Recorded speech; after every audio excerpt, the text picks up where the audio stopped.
Hello hello friends, రోజు చపాతీ చేస్తున్నాను. ఈ చపాతీ వచ్చి రాగులు, సజ్జలు, గోధుమలు కలిపి ఆడించినవి. అవి రాగులను, సజ్జలు 2 కిలోల గోధుమలకి పావు కిలో సజ్జలను, పావు కిలో రాగులను తీసుకొని శుభ్రం కడిగి బాగా ఎండబెట్టుకొని మిల్లు పట్టించుకొని చపాతీ చేసుకుంటే బాగుంటుంది. షుగర్ వాళ్ళకి చాలా మంచిది.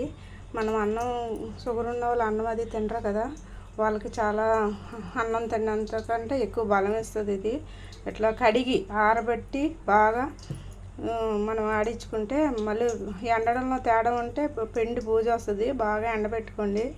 బాగా ఎండబెట్టిన తర్వాత అప్పుడు ఆడించండి. చాలా ఇదిగా మృదువుగా వస్తుంది. పిండి కూడా మెత్తగానే మృదువుగా వస్తుంది. అట్లాగా చేసుకుంటే మంచిది షుగర్ వాళ్ళకి. ఎందుకంటే ఎండాకాలం సజ్జలు అయ్యి సలవు, ఈ గోధుమలు వేడి కదా, సలవ పదార్థం కూడా మంచిది. బలమైన ఫుడ్, నీరసం రాకుండా ఉంటుంది. దాంట్లోకి ఇది అరటికాయ కూర, చికెన్ కూర చేసినట్టు చేశాను. చాలా మంచి ఇది కూడా చాలా మంచిది. ఇట్లా చేసుకుంటే బాగుంటుంది. ఉల్లిపాయ కూడా పెట్టాను, ఎందుకంటే వడదెబ్బ అది కొట్టకుండా ఉంటుంది. ఎండల్లో తిరుగుతాం కదా, ఉల్లిపాయ కంపల్సరీగా వాడాలి. ఎండల్లోని వడదెబ్బ కొట్టుకుంటూ ఉంటుంది. ఒకసారి మీరు కూడా ఇట్లాగా ట్రై చేయండి. ఆరోగ్యానికి ఆరోగ్యం, మంచి బలమైన ఫుడ్. ఈ రాగులు అనేది మనకు ఒక సైడు రాగులు అంటారు, ఒక సైడు ఈ సోళ్ళు అంటారు. సజ్జలు వచ్చి ఒక సైడు అదే సజ్జలు అంటారు, ఒక సైడు అవి గంటిలు అంటారు.